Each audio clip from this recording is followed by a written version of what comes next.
So, good afternoon, everyone. Welcome to the course Structural Analysis 1. It's an elementary course in the analysis of determinate structures. So, I am Danish Bashir from Indian Institute of Technology, Madras. Welcomes you in the live session for the week 6. Hope I'm audible to you guys and my voice is also clear and the presentation is also visible to you guys. So in today's live session, we will be discussing about the deflection of beams, and in that deflection of beams, we will be focusing on the methods that are defined by geometric methods. In last class, if you people remember that we derived the relationship between the axial forces, shear forces, and bending moment diagram, as well as the loading on a given beam structure. We saw how all the three things, that's the loading on a given beam, the shear force, and the bending moment, are related to each other.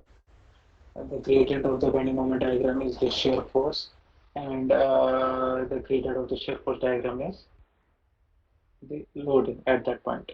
So, how those relationships were very important in deducing the one diagram from another. For example, if we were given loading diagram on our structure, we were able to draw the shear force diagram, and from that shear force diagram, we were able to draw the bending moment diagram.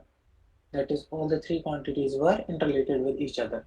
That is, knowing one of the quantities, we will be able to develop another quantity. In the continuation to that topic, we have uh, another chapter in this analysis of determinate structures is the deflection of the beams. And that deflection of the beams we are going to do by geometric methods.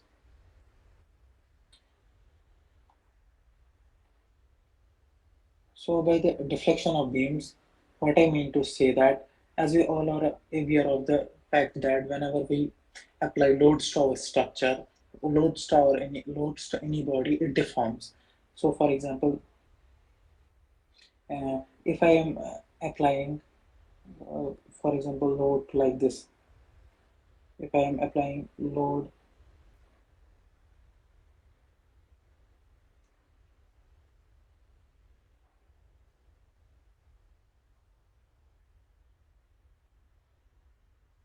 or if I am applying shear force to this cube, okay, so what happens is when I apply shear force or force like this, we can call it a shearing force only, okay. We can see that this cube type object will deform like this. Okay, it will have a deformed configuration like this. So all in all, what I meant to say that whenever our structure is subject to any loading condition, it will change its shape. Now, when the structure is very large, or we can say that the flexural rigidity, that's EI of the structure, EI of the structure is very huge, very huge. It's impossible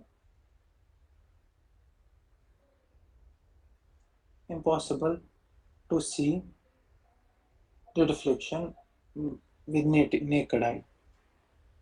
Okay, so where it happens is, for example, we have a primary beam or a big girder inside our building, for example.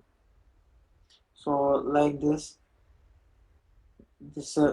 primary beam. Usually, primary beams have very large thicknesses. So, for example, it's subjected to some general loading condition. Okay, for example, W of X is a load acting on it.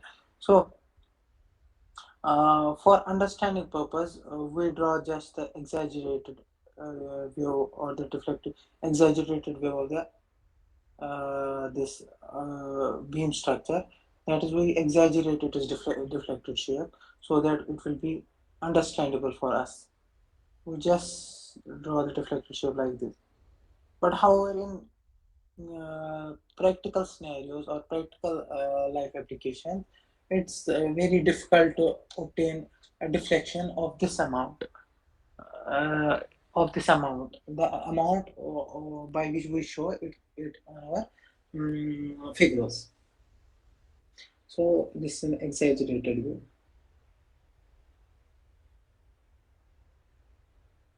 view of deflected shape.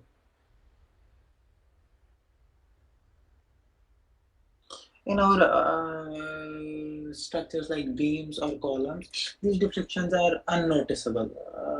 Deflections are there because we define design our structures in such a way that they deflect, so that there should be ductility in our structures. Otherwise, if our structures are very rigid enough, those will become brittle. It will be very dangerous for us if we live in those type of structures during earthquake or any other scenarios when huge loading acts on our structure. So designers tend to design these structures by keeping in the view that the structure should deflect under given loading conditions.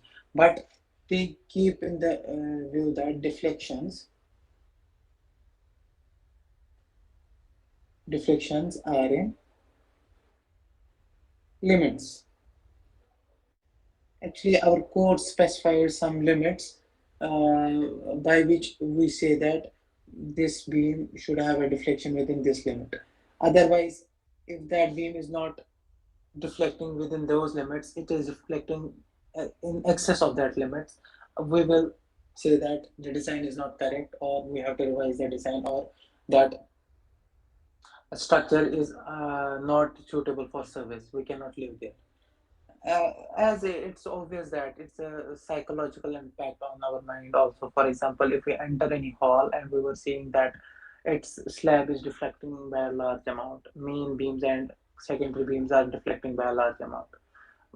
Obviously, psychologically, it will come in the back of your mind that no, I cannot enter that room. It's not safe for me. What if this floor falls at any point of time? So keeping this point in view, it's very necessary to find a deflection in our structures. So what is our primary structure? What's the primary component of our